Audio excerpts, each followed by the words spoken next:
In this video, we're going to show you how to route out the template of a surfboard using a router. First, you place your template on the board where you want it and clamp it in place using some spring clamps. Once in place, you begin routing. You want to route in the direction against the turn or spin of the blade. So typically the blade is going to spin clockwise and you want to go from left to right. After you route it out the first section, if you're using a spin template, flip your template over, put it in place, again holding it in place with the spring clamps. You'll notice one of the spring clamps has been modified so that it can reach farther. Again, route out that section of the board going against the turn or spin of the blade of the bit. If you need to, you can always come off and move the board back.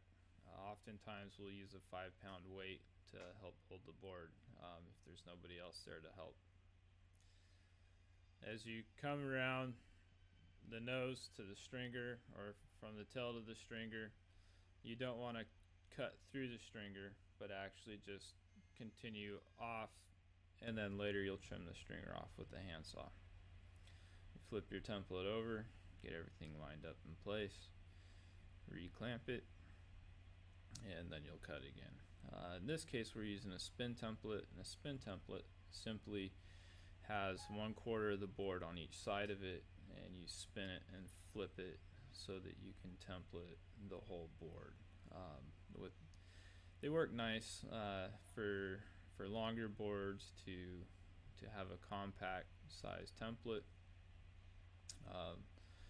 They also are convenient.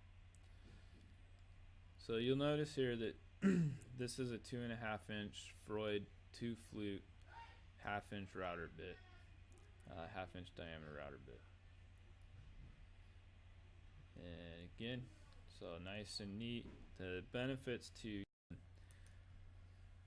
some of the benefits to routing out the template is that it goes faster than cutting it by hand, and you get a nice, even, consistent cut that is generally 90 degrees to the bottom of the board.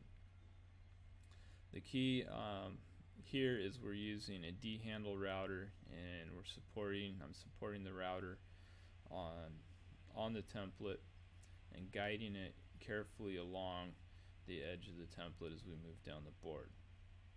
You don't want to go too fast, just keep a nice consistent angle on it and support it. The D handle is nice because you're able to control the router without having to move your hand to turn it on and off. So you'll notice I hit the end here. We're just going to come off and cut that foam loose. And check out how nice and square that is. So once you've got that done, we're going to come in with the handsaw. I prefer the Japanese pole saws, and just carefully nip off the ends. And again, check out how square we are. And we're going to cut off the front here, just that little nib. And off it goes. This particular board, we used a 9/6 template to do an 8/6, so there is a little bit of cleanup here in the middle that I'm doing just to kind of blend that template. But generally you can get away with very little, if any, cleanup, and it's ready to move on to the next step. So it's really a quick, clean way to get a nice, consistent template.